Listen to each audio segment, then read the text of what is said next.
Thomas Soto, 6h-9h sur Europe 1. Le débrief de la matinale, les temps forts de ce que vous avez entendu ce matin sur Europe 1. François Hollande et Angela Merkel ont donc rendez-vous avec Vladimir Poutine cet après-midi pour parler paix sur l'Ukraine. Alexandre Orlov, l'ambassadeur de Russie en France, était tout à l'heure l'invité de l'interview politique d'Europe 1. Écoutez ce qu'il a dit de cette rencontre à Jean-Pierre Elkabbach, c'était à 8h20. Il y a une vraie urgence d'arrêter la guerre, d'arrêter le massacre des civils.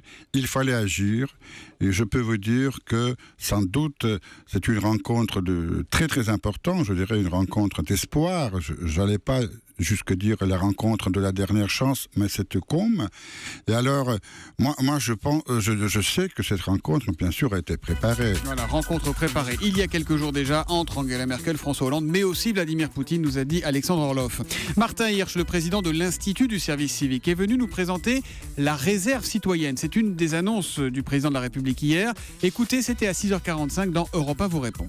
C'est de faire en sorte que, effectivement, les adultes eux-mêmes se sont impliqués et puissent passer quelques heures en accompagnement dans les écoles. Parce que quand on demande aux gamins ce qu'ils veulent dans les écoles, ils vous disent souvent ce qui nous manque, il n'y a personne qui vient nous parler de nos métiers, leur métier. Ah. C'est l'employeur qui nous aidera et qui nous paiera dans ces cas-là, il nous libérera du temps par exemple pour la réserve, on ne le sait pas encore ça va le temps, non, vous n'avez pas des petites du temps déjà. Donc c'est en plus. Donc oui, je pense que ça va quoi. Voilà, Martin Hirsch, je vous rappelle qu'il y a un site internet, service-civique.fr pour avoir tous les renseignements, notamment pour tous les jeunes qui voudraient faire leur service civique à partir du 1er juin. Mon fils l'a fait, il a trouvé sa voie, il est aujourd'hui éducateur PJJ, protection judiciaire de la jeunesse, et en est heureux, nous écrit Agnès 59400 sur Twitter avec le hashtag un matin. Réaction totalement différente de JPPU 78. Sur quelle planète vit-il? Le yo-yo de banlieue se tord de rire avec ce service civique.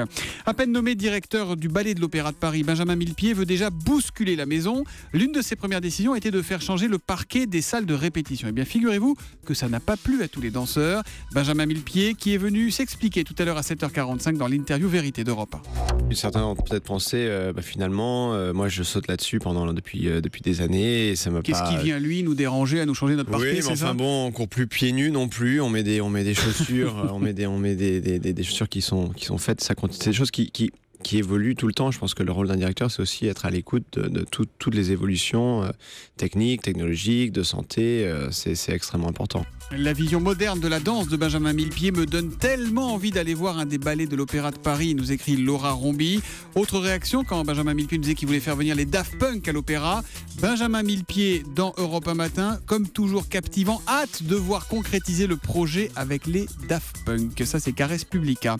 Et puis, nous buvons de moins en moins de lait. La consommation en France a baissé de près de 3% l'an dernier. Notre journaliste Elisabeth Assayag nous révélait ce chiffre, c'était à 7h tout à l'heure, et c'est un sujet qui vous a beaucoup fait réagir. On a ainsi une question de Catherine qui nous écrit de Lyon sur europe1.fr et qui demande: les nouveaux laits, les laits de soja, les laits d'amande, peuvent-ils remplacer efficacement le lait classique? Elisabeth Assayag, cette question, je vous la pose. Eh bien, absolument pas. Les nutritionnistes que j'ai appelés me l'ont confirmé. Il y a beaucoup de lait, comme vous venez de le dire, lait de soja, lait d'avoine, mais à l'intérieur, ce ne sont pas les protéines que l'on trouve dans le lait, ce sont des protéines végétales. Donc, ce n'est pas la même chose et d'ailleurs, ça ne devrait même pas s'appeler lait. Alors, ils peuvent être pour certains enrichis en calcium, c'est indiqué sur l'étiquette, donc regardez l'étiquette. Et concernant le lait sans lactose, parfois cette alternative est proposée.